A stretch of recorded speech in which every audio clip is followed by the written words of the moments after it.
Good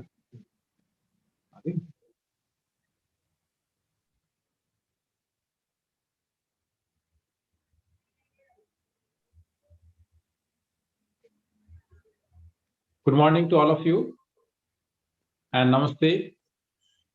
After the first talk by Dr. Vikash Bhatnagar, we have our second talk on Ayurveda.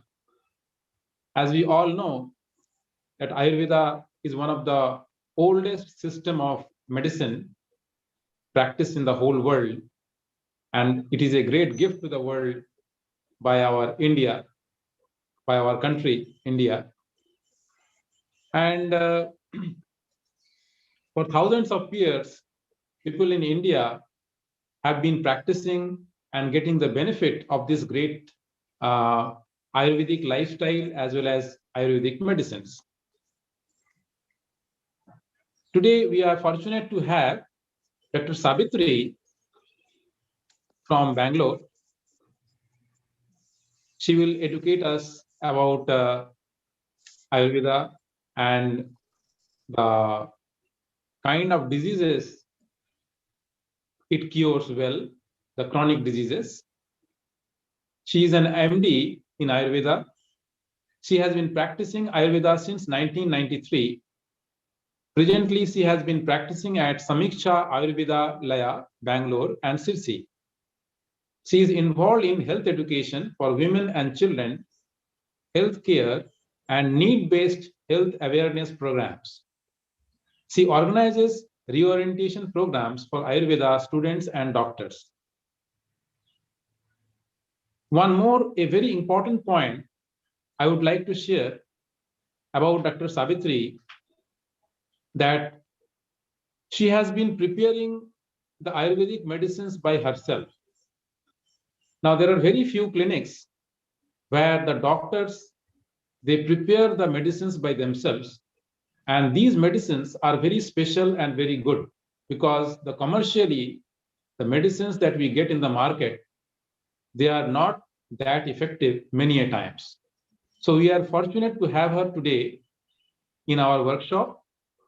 And we would also like to know, how can we connect to her online whenever there is any need for treatment, and also, to any other good Ayurvedic clinics and doctors, because that is what the major confusion of common people, that how to connect to a good doctor, a good Ayurvedic doctor. So that is a major challenge because there are so many, and out of the so many, not everyone is very good or not everyone is competent. And we know today that there are many who are not that real also. So now I request Dr. Savithri to start the talk for today. Namaste, madam. Namaste, namaste, Dr. Amit Nagi. Thanks for this opportunity. Good namaste to everyone, all the participants here. Well, let's begin. Now, this is when to opt for Ayurveda is the topic Dr. Amit has asked me to talk upon. Well, see, Ayurveda is not a medical science. Let me begin with that. Ayurveda is a way of life. Ayuhu is the combination of body, senses, mind, and soul. That is what each one of us are.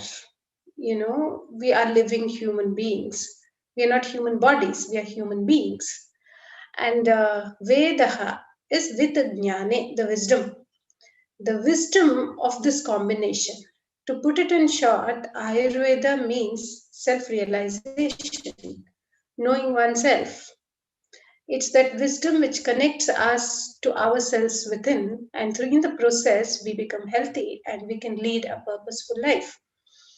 So the dimension of Ayurveda as a way of life is not restricted only to medicines. Neither is it restricted only to diseases. Rather, it is about the whole purpose of Ayurveda is to have a contented, purposeful life. And we all know that to have a purposeful life, we need a healthy mind and a healthy body. So that is how the whole concept of health that we know is a very integral part of Ayurveda.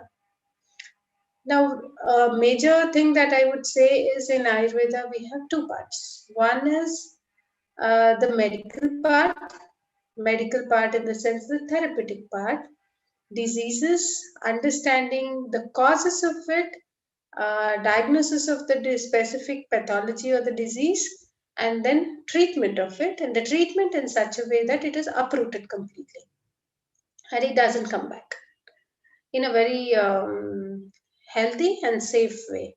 So that is the treatment part of it. But the first part is swasthasya swasthya rakshanam. That means to say how to ensure that a person remains swastha. I'm not going to use the word health here. Instead, I prefer to use the word swastha because swasthya is not just health, although it includes health. What do we mean by swasthya? The health over there. Swasthya word. Swast means that means to say a person who is rooted to himself. He is swastha. You know, it's quite a deep understanding here. A person who is rooted to himself, unshakenly, firmly, he is a swastha. And this swasthya has the spiritual dimension to it, the mental dimension to it, the emotional dimension to it, the sensual dimension to it, and of course the physical dimension to it also. Now, mostly more than half of Ayurveda deals with this aspect. Okay, and then there's only, we can't help certain times when because of seasons or because of karma, because of so many other factors, certain diseases do come up. So then how to deal with each of those with precision in a safe way is what is the treatment part of it. Because the topic given to me is when to opt for Ayurveda, probably the focus here has been the treatment part. I just would want to introduce you all to the specializations of Ayurveda for the first few minutes, a couple of minutes probably. Ayurveda has 8 different specializations in itself. Ashta Anga, we call it. One is the Kaya Chikitsa.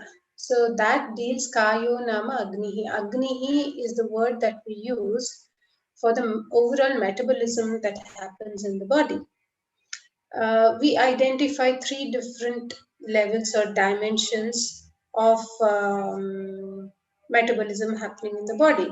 One is the very gross one, which happens, what food we take, the whole digestion process and the assimilation process that happens. This is the Chaturagni Paka, one angle of one dimension of it, very gross one. And at a tissue level, the second level where the metabolism happens in different tissues. We identify 7 different kinds of groups of tissues, and each one of them having a metabolism pattern happening. And then there is even the subtler form of metabolism happening at a very, probably I would say, a cellular level or even subtler to that, which we call the Bhutagni. So all these 3 Agnis to ensure that the metabolism is proper, because most of the diseases have their roots somewhere in the error in this metabolism. So how to identify that and how to correct that so that the health is restored. So this whole thing comes under the specialization that we call as Kaya Chikitsa. The second is Bala Chikitsa, which is about treating children. And here children, the age group from 0 to 16 is covered, and in that again we have 3 different divisions: 0 to 1, 1 to 2, and then 2 to 16. Okay, so here each one is a very deep ocean in itself when we have to understand it in terms of the depth of the wisdom that it has. The third one is a very interesting one, which we call Grahachikitsa. This is completely unique to Ayurveda. What do we mean by the Grahachikitsa? Not exactly mental disorders, but it includes those disorders in which there are entities which are other than the person's soul, which have taken charge of the entire system of the person. It can be as simple as when a person is addicted, because of addiction, he's under the control of that addiction. Or a person is into too much of anger, and that has become a habit to him. So the anger itself starts causing a lot of problems, even physical problems. So all these and much more come under this classification of what we call Graha Chikitsa. Fourth one is the Urdhvanga Chikitsa. Urdhvam Angam means the upper part of the body. So upper part of the body includes the eyes, the ears, the nose, the entire nervous system, the brain, and the mouth, all the parts above the clavicular region.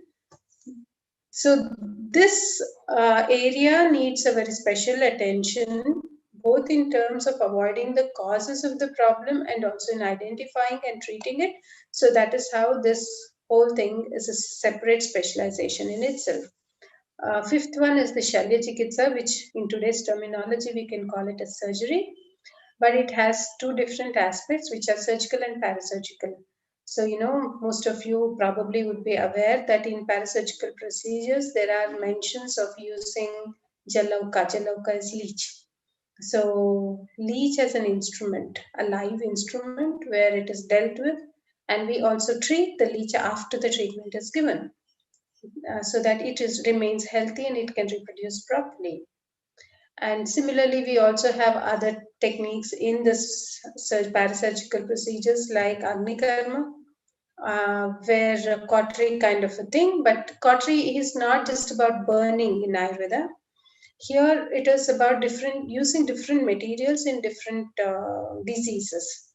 We use even jaggery, ghee, metals, different metals, and certain herbs also, like pipalongum. That's also one of the tools where we heat it and then use it in certain specific conditions. Very effective, uh, has immediate relief and long-standing relief also. As long as the diagnosis is proper and it is done properly, the technique is done properly, it has wonderful results. So we have Kshara Karma also in this parasurgical procedures, where you must have heard about the Kshara Sutra that they use in treating hemorrhoids, in treating fistula, where surgery can be avoided. It just takes a few sittings where a thread, which is prepared in a systematic way out of materials which are kshara, prepared out of certain herbs, in a very methodical way, and those are used to tie, and then the hemorrhoids fall on itself. And when it is fistula, where there's a fibrous channel which is formed inside, so we can prevent surgery and have a very complete healing of it by using this kshara karma. And it is not just for piles and hemorrhoids and fistula, but there are scores of other conditions in which we use kshara also, and there are still many more techniques also involved in this. So this is the Shalya Chikitsa. And then the sixth one is the Damshra, which is completely dealing with toxicology, treating snake bites, scorpion bites, different kinds of internal poisons a person who might have taken. It's a whole range in which we have very detailed descriptions in our text about each of the snake and how to identify the symptoms and how the symptoms actually progress step by step, and then how to deal with it, which is possible, which is not possible, a very detailed description of it. And there are some very interesting ways of dealing that is given in the text about this Damshra Chikitsa. There are some mantras used in combination with lines of treatment of medications also. So a very interesting and very effective methodology that is there. Of course, a lot needs to be done to bring it into practice completely. That's a different aspect, but it's there. So that is the Damshra. Jara. The seventh one is the Jara Chikitsa or the Rasayana Chikitsa, a complete speciality of only Ayurveda. a very unique aspect of Ayurveda, specialization of Ayurveda, where the whole specialization deals with how to remain young. You know, aging is a very natural process that is happening in the body. So every moment, each cell is going through that process of aging. So how to bring down the rate of aging? The techniques that encompasses that whole topic is what is dealt with in this Jara Chikitsa. There are very interesting aspects. Like there are two aspects in it, two methodologies. One is Vata Tapika and the other is Kuti Praveshika. And in that Vata Tapika, you have that aspect where people like us, irrespective of we don't want to we live a normal life, we can't just take out the time for it and keep it aside, but still we want to ensure that we want to remain young and healthy all our lives, even if our age really happens. So it is for them. And there's a very specialized category of Rasayana Chikitsa which was meant for the pure souls, for those who are meant to or who aim at a very noble life, who want to dedicate their lives for the benefit of humanity, for doing the good of humanity, like how in the good old days the rishis would live.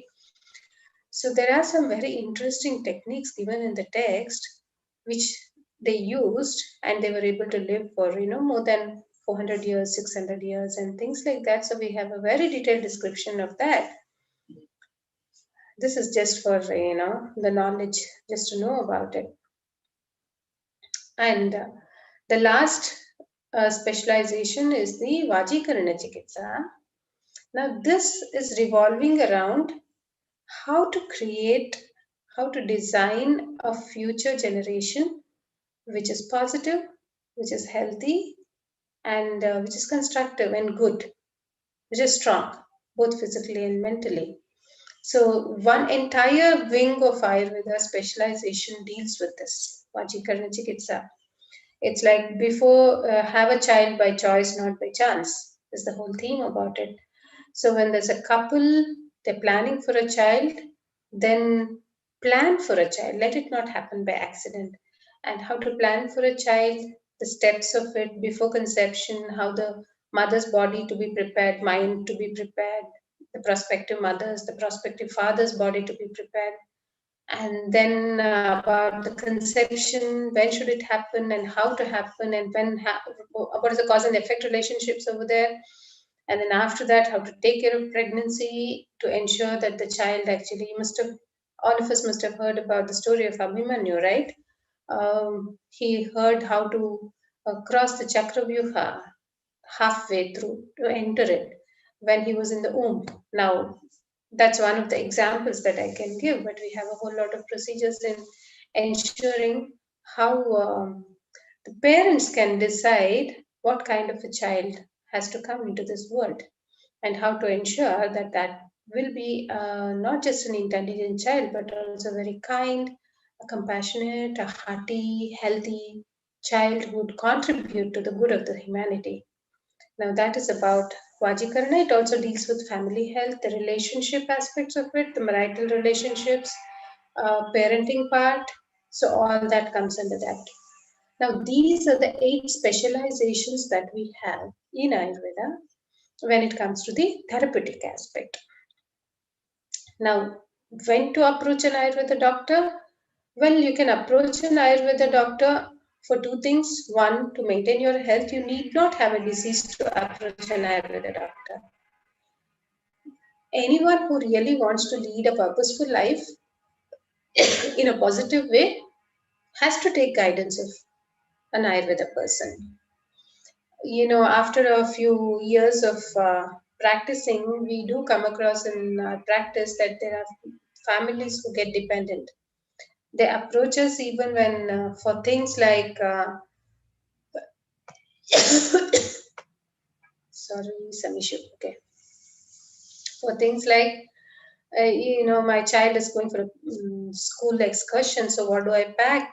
How to ensure that he remains healthy there, he doesn't catch any infection, so things like that.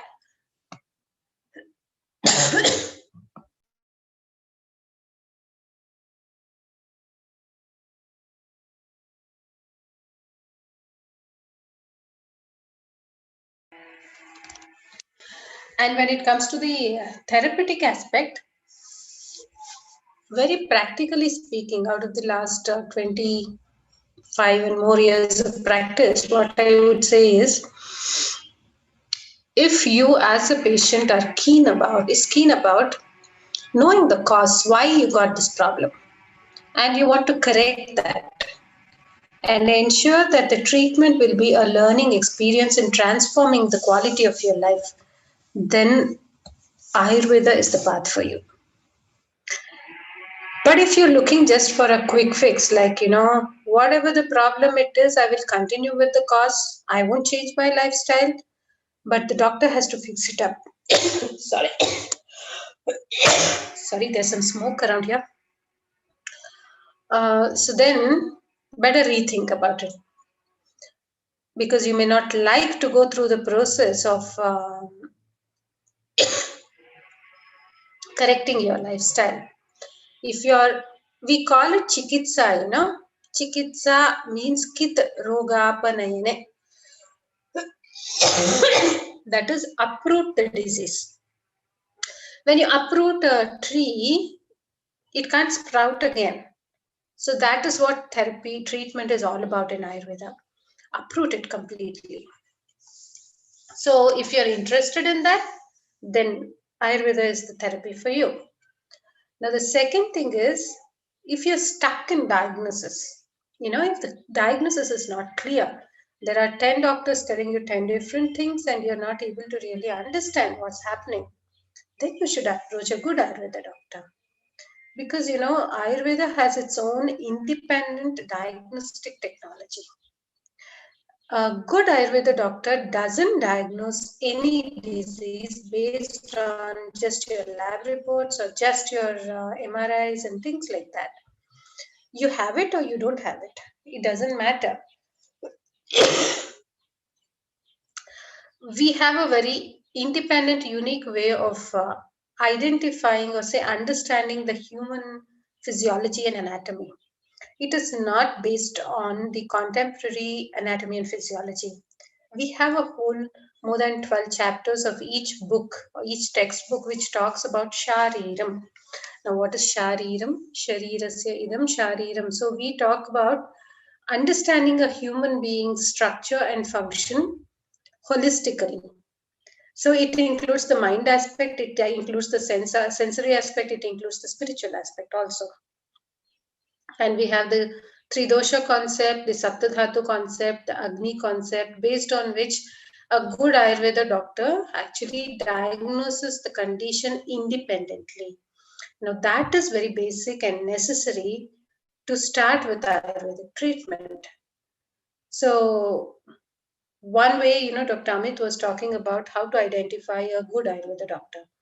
See, one way in which you can identify a good Ayurveda doctor is to check whether the person is diagnosing the condition based only on Ayurveda principles. Now, that can give you a clue about the professional efficiency of the doctor. Because that diagnosing in terms of modern medicine and treating with Ayurveda is not the right methodology to do it. That's like a hodgepodge, which will not lead you anywhere. So if the doctor is able to diagnose your condition completely independently based on Ayurvedic principles of understanding of the human being, then that is great. So if you're stuck with the diagnosis and not understanding, then you should approach an Ayurveda doctor, because without considering what your reports are, the person will be able to identify independently what has exactly happened within your body, and then give you a clue about why it has happened and how you can proceed further. That's for clarity. This is the second condition in which you can actually, you should rather approach a good Ayurveda doctor. Now, the third condition is, you want a purposeful life. You want to be in tune with nature, not contaminate your system with anything that is not natural. Well, then Ayurveda is for you. Because the basic principle of Ayurveda is that, as human body has life in it. compact thing about with the mind aspect and all the dimensions included in it, right? So the plants that we use also has life in it. So that is how it blends well. The living organism that is the human body, and that's our basic principle. Riddhi samane sarvesham we say. So that's how there is a harmony brought in within the body when we use herbs. So if you want that to not to contaminate the system that is there already within you, then I think Ayurveda is the right methodology for you. And then what else? Any specificity about diseases? Well, any disease from your hair to your toe, everything can be dealt with in Ayurveda actually. There are cases of eye disorders for which we have wonderful treatment, retinal degenerations, glaucoma cases, and whatnot, macular degeneration. Recently, I was treating a condition which had an injury to the eye, retinitis pigmentosa cases. A lot of eye disorders can be dealt with very well in Ayurveda. Then we do have auditory issues, nervous system issues. Of course, it's very famous. Ayurveda is very famous for treating nervous system related issues. It's all about the unique approach that can be used. Okay. And there's also a myth that, of course, I think I'll deal with the facts and the myths in the end, but still, just because I've started, let me complete it. It need not be that, only skin diseases or diabetes or hair growth related issues are dealt with in Ayurveda, not really. We in our practice come across cases from as simple common cold and fever, where the person has fever and he has to attend a meeting in a couple of hours. He approaches us for help. So from there till pregnancy care, antenatal care, postnatal care, and post-surgical cares, and till the extent of person has cancer and different aspects of it. So the range is really, really big. But then what you need to check is about the doctor that you're approaching. Not every doctor will have experience in dealing with all kinds of problems. Or rather, I would put it like this: each doctor will have their own specializations, like, not just based on their qualification, but on the kind of practice that they've been doing. That is the actual specialization. A doctor who has dealt with hundreds of PCOD cases will naturally have a very higher grip about how to deal with PCOD, right? So there's a person here who has dealt with what all the methods that can happen, hypothyroid, and he'll have a grip over that. So keep an eye on what this doctor is good at treating at. Not that he's not good at other things, but then he would be the best in that, right? So good to understand that and then proceed further in choosing the Ayurveda doctor that you're choosing. Okay. Now, the females, the female reproductive system issues. Ayurveda is the best, I'll tell you.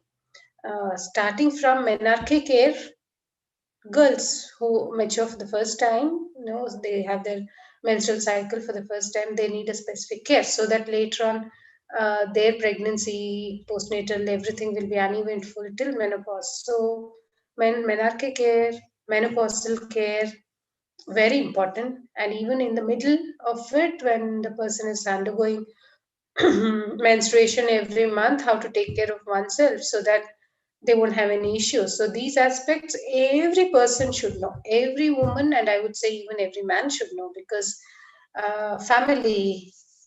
entire family is responsible for a woman's health. It's not just the woman who is responsible for her health, right? Hope you agree with that. So that the knowledge of what exactly happens and how to take care is something which every person of the family should know. And when there's a problem, we have scores of cases with menorrhagia, metrorrhagia, ovarian cysts, even fibroids for that matter. All those issues are very nicely and safely dealt with in Ayurveda. One very nice thing about Ayurveda treatment is that, it's also famous that it doesn't have side effects, right? But I would say it has wonderful side effects. I mean to say, suppose if there is a case of which is already diagnosed with hypothyroidism. So suppose we, in our way of understanding, we diagnose it with, say, kapha vritti in kapasthana. Doesn't matter if you don't understand it, I'm just saying. Then we treat according to that. You know what happens? The problem goes down. But along with that, the other issues the person might have had as an implication of it, poor appetite, not having constipation, not getting good sleep, gets irritated fast, all that comes down on its own. It's not, the doctor might not have considered that, or even the patient many a time would have forgotten mentioning all those problems the person had. But if the treatment is proper to the root cause, then all other things also will fall into place. Now that's what we say in Ayurveda, treatment has wonderful side effects, beautiful side effects that makes life better. Okay. Now, let me just share a few interesting cases with you, some aspects of it which can be shared to everyone. Cardiac cases, ischemic heart diseases. For us, generally in society, we have a thought process that ischemic heart diseases are very dangerous. Well, yes, it is. Not that it isn't. But we also need to understand that there's a methodology in Ayurveda in which if all ischemic heart diseases are not the same. According to us, they can have three different ways in which it can come. We call it srotas. So one group of it which comes through the Rasavaha srotas. Although it can be a triple vessel block, as per the reports, we see that within 5 to 6 months of treatment, all the three blocks gets cleared. Almost 1/3 of the cases which there is a link to the respiratory system, for us we call it, or the mind, the pranavaha srotas, they are difficult. But otherwise, almost 60 to 70% of IHDs can be reversed. Now, this is based on the textual reference which we follow, the exact formulations given in the text that we follow, classical part. It's not something that is created by us. It is there in the textbook. All that we need to do is just read it properly, decode it, understand it, prepare it, diagnose the case properly, precisely, and then use it. And we see that it does work miracles. Similarly, the diabetes that we talk about. As per our diagnosis, not all cases which have high sugar levels are prameha. Prameha is the word used, which can be very close, said that it is very close to the concept of diabetes. Not all people, not everyone who's diagnosed with high sugar levels have prameha. I'll just share a small experiment that we did in our hospital with healthy volunteers. We were some 20 of us, doctors and students, who were all healthy. Nobody had any high sugar level, nothing. So we wanted to understand what is this concept of high sugar levels according to Ayurveda. So we did one small exercise. Now, what was that? We checked fasting and postprandial blood sugars for each one of these volunteers continuously for 2 weeks. And the first week, it was just like that, completed to understand what is the standard blood sugar levels for this individual. After that, one day we gave them only sweets. Morning some sweet for breakfast, and afternoon also something which is mainly sweet. Very little salt and things like that. So one day we kept the person only on sweets, and the next day we observed what is the change in blood sugar level of the same healthy person. And then after a couple of days, we gave the person, people only, volunteers only food which is sour in taste. We prepare different South Indian foods which are sour in taste. So for breakfast, for lunch, for dinner, it was controlled. After then again, the next couple of days, we did check that.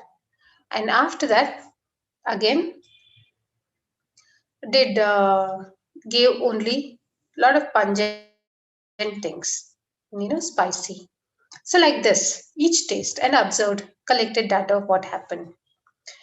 And after that, what we found was very interesting to us. So we also continued the study and then observed different conditions of the same person, conditions which come across in the day-to-day life. Like when a person is hungry, how is it? When a person has the sensation to defecate, and but he has not yet defecated, then what are the sugar levels? After defecation, what it is? So the person has now felt sleepy, but then he hasn't slept the previous night. Then how is it? Very little things. We just did it for over 3 to 4 months. After all this, from the data that we got, what we understood in a very healthy person, depending on the mental condition the person is, emotional state the person is, the season, and the food that he has taken, the kind of sleep that he has had, there can be tremendous variation in the blood glucose levels. As much as nearly 60 to 70 points variations can be there. Especially there was this group which we identify as Pitta constitution. Okay, so this group of people among our volunteers, whom we identified that after giving the sweets, the next couple of days, there was not much of a variation. We all have a feeling that, you eat sweets, then your sugar level goes up, right? Next couple of days, nothing really happened. But then when we gave food which is sour in taste predominantly, after that, their sugar levels really went up. People who had 120 in fasting, we saw that it went up to 150. Now that's quite a big thing, right? And they're all healthy. After that, clinically, when we saw, they had symptoms like, how we have acidity with heartburns and burping, not a comfortable stomach, and all that. And then a few of them passed loose stools. After they passed loose stools, we saw that the sugar levels dropped back to that 120 again. Now, what does all this mean? All this means that there's a lot of influencing factors that are there which influence our blood sugar levels. We checked blood sugar, so that's how we got to know. And it is true about every level that we see in a laboratory, in the samples collected from the body and then it's checked. So these things, little things which matter, should be handled. And this can be understood independently through Ayurveda. Prameha, if you can call that diabetes, are of 20 types in Ayurveda. And do you know that among those 20 types, 10 types are completely reversible? Completely reversible. Where the person will not, it's not like once you're a diabetic, you're always a diabetic. So 50% of them can actually be, if it's a kapha, that's 10 among them, it can be reversed completely. 4 among them can be maintained without progression, without getting complicated. Only 6 among them can't be treated. Okay. Now, this diagnosis and this line of treatment can help, has helped, and can help scores and scores of people. And what about complications of diabetes? See, we have had many cases of gangrene in the foot, diabetic gangrene. I will just choose one case to share with you. This was this 96-year-old gentleman. He has had diabetes for the last 31 odd years. He was not on Ayurvedic treatment, he was on an allopathic treatment. He came to us when he developed gangrene in his foot. He was brought by his son, and I think when the son who lives in US brought his father who's in Bangalore, he had come mentally prepared with the thought that he's anyway 96 and there's gangrene which is developed. So he told me that I have taken enough leave and come. So what does it mean? What he meant was, he's ready for the consequence. His father may not live beyond this, and he's ready for it. But well, that was good for us anyway. That readiness was good. We admitted the case and we started treatment. So there, what we realized in that case was it can be treated, is what we understood in our own way. We started treating, and he responded well. Within a matter of 4 to 5 months, his gangrene was gone and we could save his leg. And after 5 months, he was discharged and he walked down the stairs and walked home. And he lived for 5 years after that with no complications at all. Now, these are some cases which are possible. Now, again, don't ask me whether all gangrene cases have got well. Well, that's not possible practically. But the point here is, if the diagnosis is really proper, how has this gangrene happened? And the measurement, if the doctor is able to really measure the factors that are responsible for its healing in the human body of that person, we can gauge in this person whether this is curable or not. Can we really help? If yes, to what extent? Now that possibility is there. This is true about diabetic gangrene and other complications of diabetes and other things also. Now, this is what it is. And there are scores of cases in which we can go on like this. I have almost taken 45 minutes now. So if everyone are really interested, I would like to know if you have any specific queries, and keep the rest of 45 minutes as an interactive session if that's going to help you all. Otherwise, I can just go on. I leave it for the Dr. Amit to decide. Is there any question? Okay. So the most important questions that I would like to ask you, the first question is that I asked you before also the same thing, like the problem of the common man. Suppose I am giving you a real example.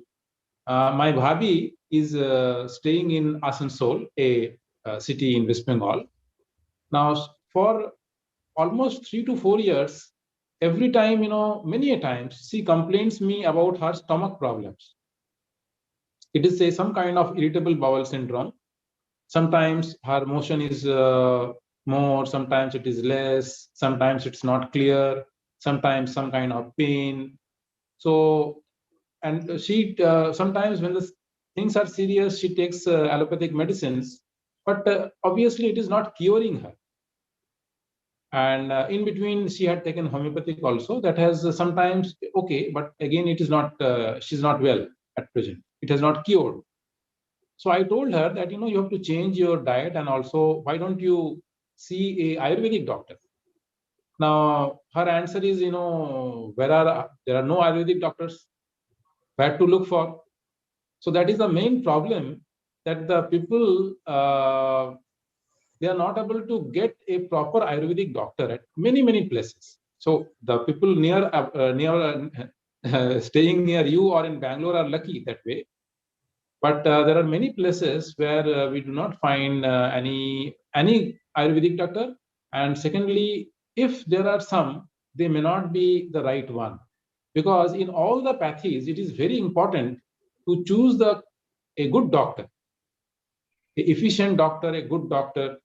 Now, that is a great challenge. How to find a good doctor and how to connect to a good doctor. Very true, Dr. Amit. I really agree with you when you say that, good Ayurveda doctors, it's hard to find, because it's true.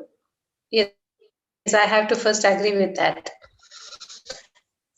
But, there is a trend which is happening, that we have more and more Ayurveda doctors getting trained and coming back. That trend is, we from Ayurveda Academy, I was as an NGO, we're also working for it. That, choosing the right candidates. We have reorientation programs, we have residential programs, we have a 1-year internship program, and see to it, only condition we put to them that you're going back to your place and then you're starting proper Ayurveda practice. So with that, we have more than 100 and odd doctors who have come out and who are practicing in different places. There are doctors, but yes, I agree that when we look at the population and the need of it, what we are doing at this moment is very, very, very, very little. Yes, that pain is still there, within us. We do have that pain, but nevertheless, there's no point in feeling the pain, but then we're trying to do whatever possible. And we'll continue to do. Probably now that our hospital is also, we're planning on a larger project where the hospital is coming up, we may be able to take more interns also. And there are other organizations throughout the country who are working for this and who are doing a good job. Anyway, keeping all that aside, coming to the common man's need, what I can tell you is, see, there are, depending on the place where the person lives, if you can send an email to Academy, if the person who is in need can send an email to Academy, then we can try to find out who's the nearest person who is available and how the person can be helped. We can try to do that. Okay, your email ID, Academy's email ID? ayuacademy@gmail.com. Huh? ayuacademy@gmail.com. Ayu? AYU. AYU Academy @gmail.com. Okay. That will be See, very nice. I can't see, because we did this during COVID times. During COVID times, we developed a helpline for standalone Ayurveda treatment for COVID plus patients. So we had volunteer doctors from all over the nation, around 78 doctors who made a chain, and we were able to reach out to people in remote places also through video calls and things like that. It was a 24/7 helpline. But yes, that won't be possible through the 365 days, because it's a voluntary work that will be doing. The doctors will have their own practice and their own study and workshops and things like that. But yes, we can see at least who's the nearest person to the person and try to connect. This is one way where we can do. Okay. And second thing what we can do is, at least we have health propagation programs happening. For example, your Bhabhi's case. Your Bhabhi's case mainly needs an understanding of where she's going wrong and correcting that. That is what she'll need. So if we can put her in touch with any person who's nearby, where she may not be able to go for a follow-up regularly, but at least she can get in touch with the person, try to call, and the person can understand to whatever extent possible and help her with her lifestyle and food, which will be a big relief. I won't say treatment is always safe to do over phone, which I always discourage, because for Ayurvedic treatment, it is between the doctor and the patient, has to be face to face. That is how it has to be. But when it's inevitable, a doctor can actually help out at least with the basic things of the lifestyle, the food, the causes, and things like that. So that much support can actually be certainly given. Good, very nice. That will be, I think, but if you can give us a list of maybe good doctors or hospitals, that will be very good. At least I think more than that, see, it is not like that. I can just tell you the doctors whom we know. There are hundreds and thousands of doctors whom we also don't know, but they're very good. Yes. Right? Yes. See, the world is very big, and there are numerous doctors who are wonderful. Sure. Right? So the best method would be, see, for that moment, what help the person needs, we can try to arrange. Okay. But also you also have to look out and see who are the Ayurveda doctors in that area who are practicing, and try to see how that person is.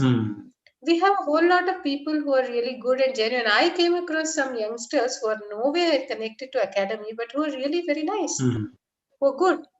So we do have nice people all around. We need to keep our eyes open and then check out locally. Yes. And is it possible to have online treatment? Online treatment is something which I don't encourage. See, neither the doctor is satisfied, and it's a responsibility. Being a doctor and treating a patient is a responsibility. See, it's not about money. It's about how much justice you can really do. For us, treatment is not about prescribing medicines. Treatment is about making a change to the person's way of living. And that communication and that understanding and that precision in, we check nadi, we need to look at the tongue, understand the details. See, all this is not done very nicely over online. Online, what we can do, we can just get a clue about which direction the things are going wrong and which direction the person can correct his or her lifestyle. So that is something which can be done to a large extent.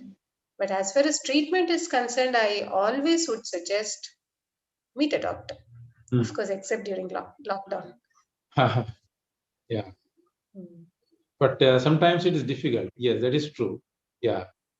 Because, fine. Madam, do you keep your case histories somewhere in the internet? No internet. We are all very bad in technology stuff. We don't find it interesting also. We do document. We have registers and we do document, but then probably we have to switch to technology, maybe yes, but the younger generation probably will take it up. Somehow human beings interest us more than technology. What to do, it's individual. Yeah. Yes. That will inspire people more that, to see the efficacy of Ayurveda when one can see the different case histories. Interesting. Like the one that you have said, macular degeneration. So I know one of our faculty member here, his wife is suffering from that. And she went to, the hospital in Hyderabad, that famous hospital. I forgot that name, the hospital, eye hospital. But I don't know, not much of a difference. But at least macular degeneration, can you reverse that disease or? Depends on the case. Yes, there are cases in which I had a case of macular degeneration who just came for follow-up yesterday. Yes, that got reversed, but it doesn't mean that every case of macular degeneration will be reversed. It depends. People who are already on some other treatment, especially steroids and things like that, it becomes difficult to help them. But fresh cases respond very well. And it also depends on the predisposing causes that are there in the body. But certainly, yes, we can make a difference. We can make a difference. Okay. I have seen cases of macular degeneration which have completely reversed also. Okay. Very nice. Very nice. You have also mentioned about blockages, cardiac cases and blockages.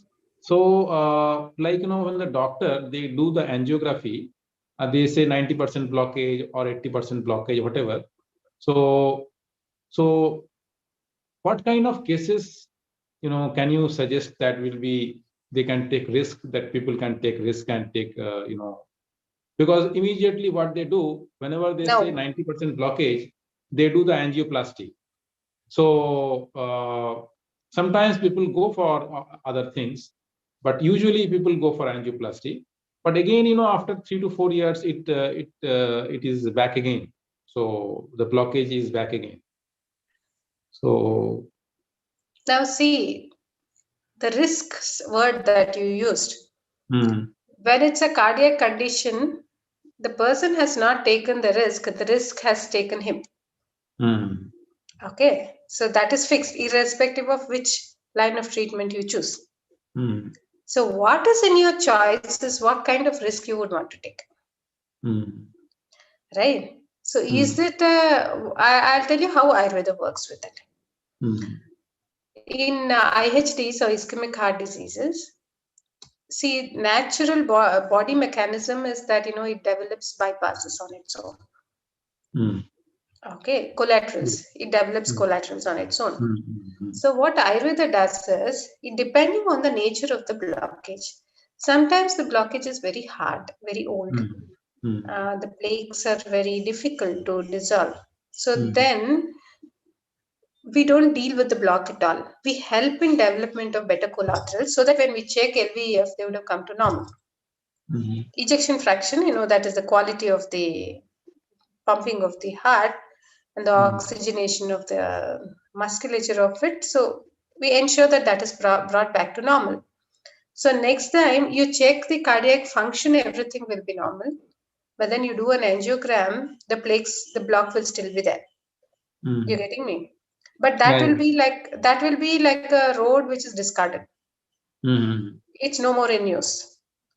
So this is one way in which we deal with very old, undissolvable blockages. But there are many more kind of blockages in which actually the block can dissolve. Okay. Yeah, actually the block can dissolve, and we see the result happening with a follow-up angiogram also. Get a follow-up angiogram. We don't suggest it because it's an invasive intervention, right? So not very comfortable in asking the patient to get it done it again. But sometimes we need to, and some people would be interested in doing it, so we do it only for those of them. Then in those cases, we see that it can actually dissolve also. It takes time, somewhere between 6 months to 1 year, depending on the nature of the blockage and what it. I still remember those triple vessel block disease which had come. An old man in his 80s from the coastal districts had come, actually coastal district of Karnataka.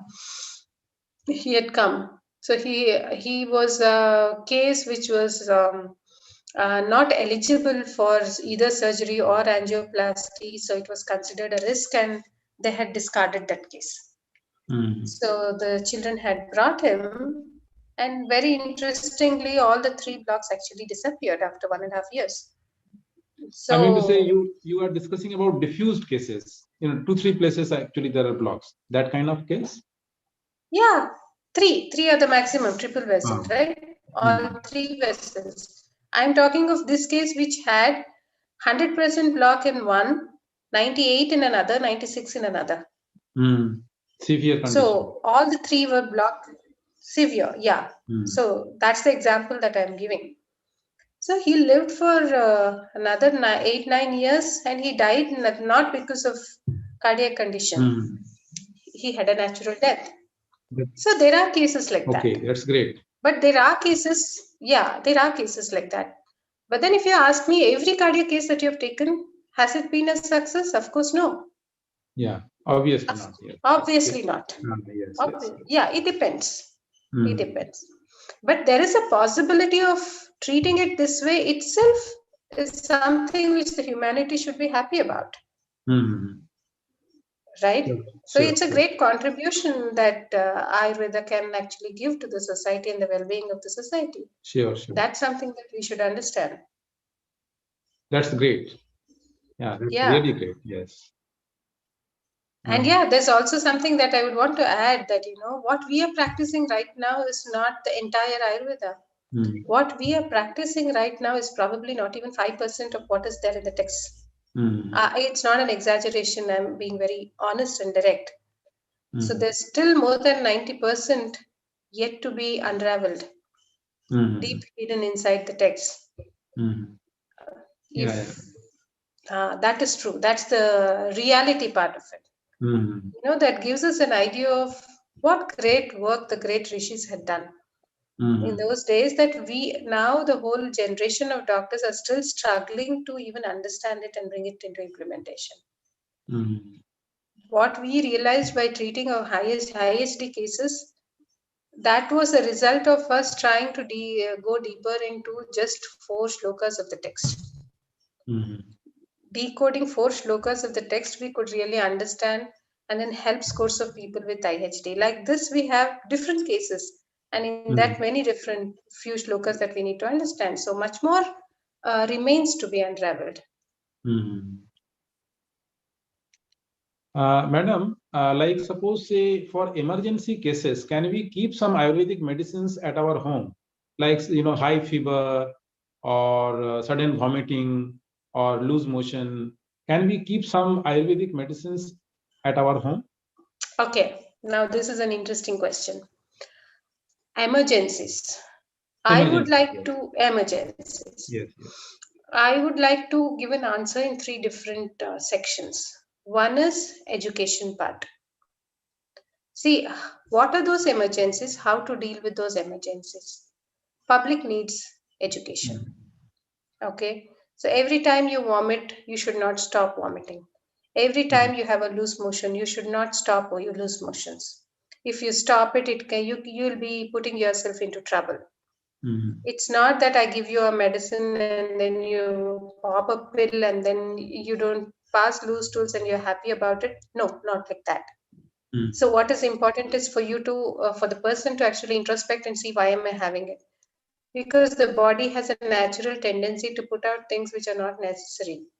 So you have an indigestion and the body is trying to put it out through vomiting and loose motions. The best thing to do at that time is not to eat anything, simply rest. Don't even take medicines. Maybe for a maximum for a day. Maximum for a day. Then loose motion stop on its own. So these kind of things, how to identify and how to reach at a decision on what to do now. So this needs education, and that is what we are into actually through Ayurveda Academy. So this education is very important about self-care and also self-emergency care. First aid, whatever you call it. This is first thing. Second thing is about self-reliance in health. That's the second concept I would want to focus on. The self-reliance in health, you have the best medicines in your kitchen.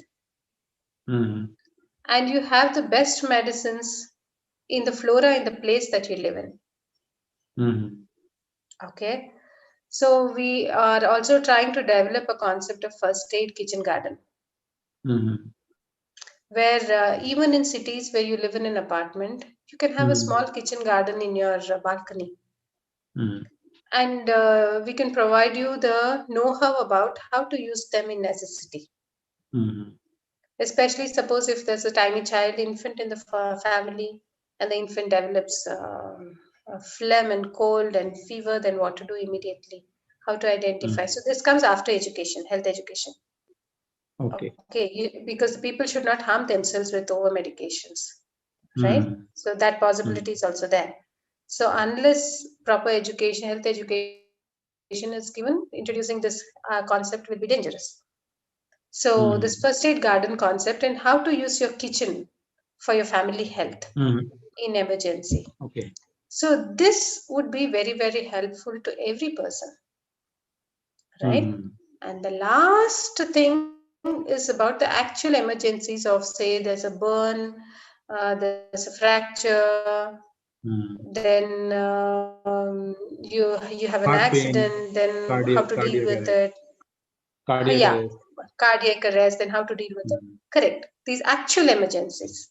Then at that point, how to deal with that and what care to take and things like that. So all these three aspects, education and the empowerment is needed to every person on earth. Every person, not just Indians. Any human being, we need to do all these three. As far as medicines are concerned, see, that's very individualistic. If there's a family who comes to us regularly, we do give them a first aid kit with medicines in it because we know the family, we know the body constitution of each person in the family, we know what kind of problems that family will go through, we know their food routine, we're non-vegetarian, vegetarian, what are the habits there, we know the entire family thing. So then we are in a position to give them a medical kit for them. We do that in every place that we practice. We do give them a medical kit where there's fever, you don't have to contact me immediately for 3 days, you can do this, and only then after that you have a problem, you can bring the child. We tell them directly. But to give medicines, what is necessary is it's important for the doctor to know the family. When I mean to say know the family's culture, food habits, individual constitution of the family members. Now that is necessary. Okay. But otherwise, the other three things, health education and the garden concept, kitchen garden concept, all that is for everyone, irrespective of you have a Ayurveda doctor near you or not. Everybody, I think this empowers a lot. We tried this in a few tribal areas and a few remote areas where even no doctor is available. Forget about Ayurveda doctor, no doctor is available. So we tried doing this there. It worked very well. It brings in a lot of confidence also for them. Do you have any kind of workshop so that we can learn these things from you?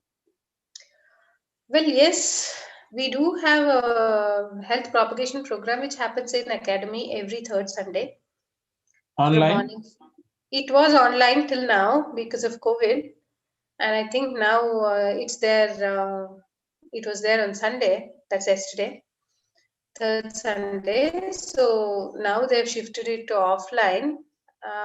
If there are many people who are actually interested and want to be really a part of it, I can ask the in charge group for that to actually help them out with an online session. That should always be possible. And we have a women education program that's exclusively about women health happening every third Tuesday. That is, it's there tomorrow afternoon. That's online. That's online. I can send you I can send you the link where it's exclusively for women health.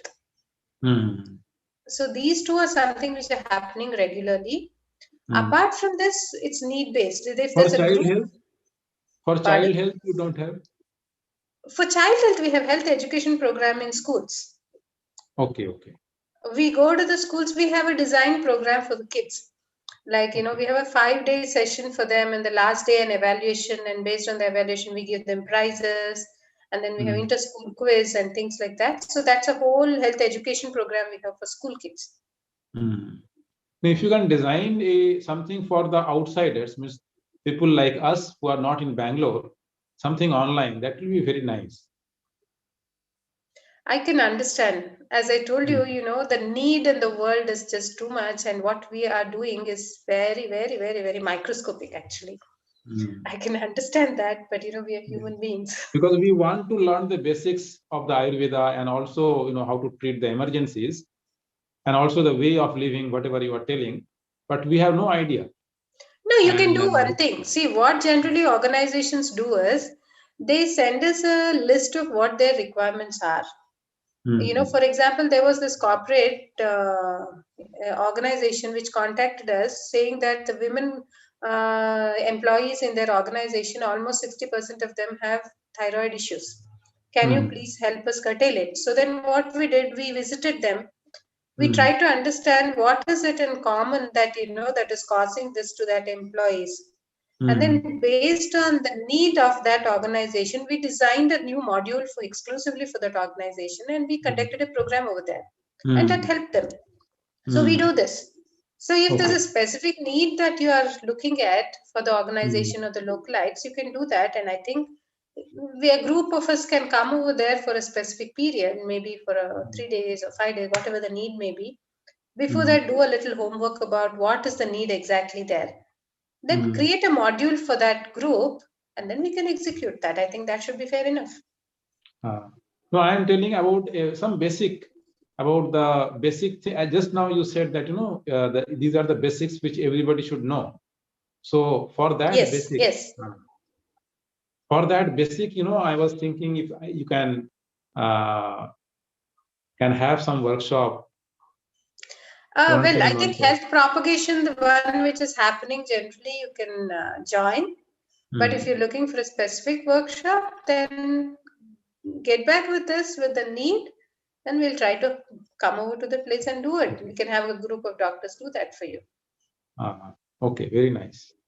Madam, how about cancer and Parkinson and Alzheimer, these diseases? Have you treated anything in Ayurveda? 3 different things. Yeah. Yes. Yes. Three different things that you talked about. Yeah, different diseases. Parkinson's people respond very well. Oh, is it? Parkinson's people respond very well. Yeah. Because there are many cases over. Okay. Pardon? I have, my own doctor here, allopathic doctor. He has been suffering from Parkinson for the last 13 years. Okay. And he is an oncologist, and he is a very good general physician also. So usually I go to him whenever I have some problem. Just first, I go to him and consult him. But he has been suffering for the last 13 years. Okay. Parkinson people do respond very well. Okay. Yes. Alzheimer's, very few I have treated, not many. So I'm not in a position to tell you how well it works. I've just treated maybe 4 cases, among which 2 were in their last stages. So I don't have the clarity about whether it will or not personally. This is not about Ayurveda, but it's about me. And cancer? Yeah. And cancer, yes. It's very mixed up results, like, early stages, which cancer. Which cancer, yes. Yeah, mixed up.